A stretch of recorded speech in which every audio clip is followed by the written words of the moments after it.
Hills Like White Elephants by Ernest Hemingway. Summary. Published in 1927, Ernest Hemingway's short story Hills Like White Elephants is a pinnacle of conversation, that is, more under the surface of the interaction between a girl named Jig and an American man.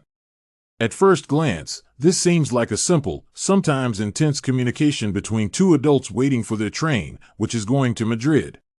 However, a closer reading reveals that they are discussing whether Jig should undergo a procedure.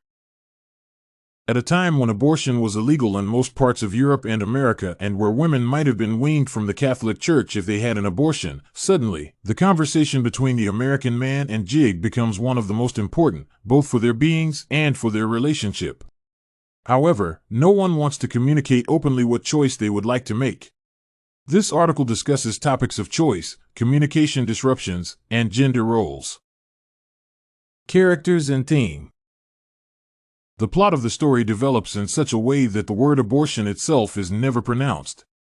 In various situations, only the phrase white elephants appears, highlighting different facets of its meaning.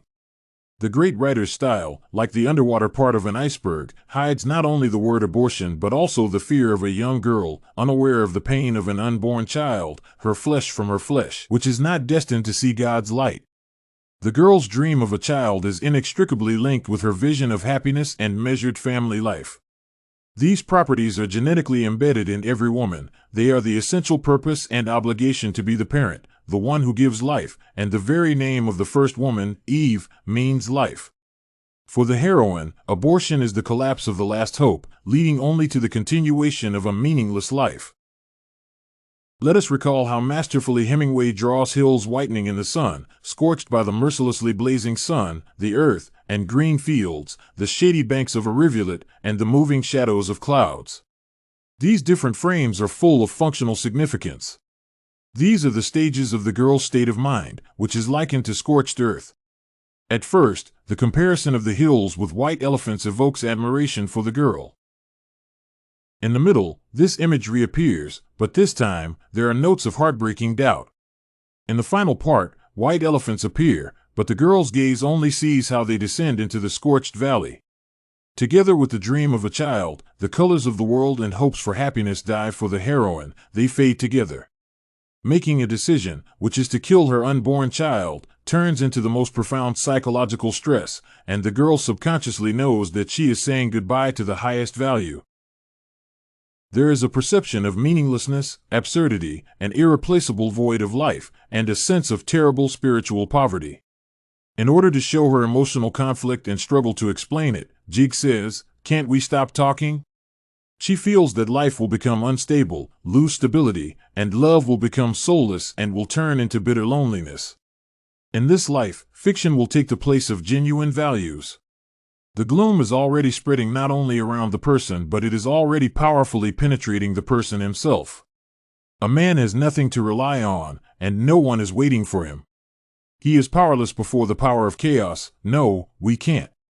It is not ours anymore. This bitter remark of Jig describes the spiritual condition of a young woman in the best possible way. Analysis. It seems that the story is an excellent example of understanding the controversial bioethical problem, the problem of abortion, mother, and fetus, in which many aspects can be distinguished. This is a problem of the status of a human embryo, as well as the question of whether it is an individualized human life from the moment of fertilization. This question can be approached from different perspectives: biology and genetics, sociology, law, civil or criminal, psychological, historical, cultural, theological, and moral. From a bioethical perspective, all of the above positions should be combined to draw a solid conclusion. Some readers, summing up the laws of genetics and embryology, might conclude that the fetus, from the moment of conception, has its determined biological reality. It is a fully distinguished human individual in development, which autonomously, step by step, continuously creates its form, carrying out, following the plans laid down in it, the project outlined in its genome. This fact is scientifically established and should be accepted as given, not like anyone else's opinion. Since the embryo is already a developing individual who will become a specific person, we can freely talk about the ontological and ethical value of the newly conceived fetus. Starting from the first instant of the emergence of human life, the human individual is a human person. Any criticism of this position will be a denial of the ontological approach to personality. From the very first days, the embryo enters into a special kind of dialogue with the mother's body, blocking the production of hormones through specific signals to the pituitary gland and other internal organs. Thus, the process causes a combination of changes in the mother's body, forcing it to recognize the presence of a new life, a unique personality. Psychoanalysts prove that the fetus is in social relations with the mother, accumulating in-death experiences, feelings, and positive and negative impulses that, even in adulthood, will leave their imprint on it. Sociologists say that it is not relationships that determine the reality of the subject, but the existence of the issue that makes interpersonal relationships possible.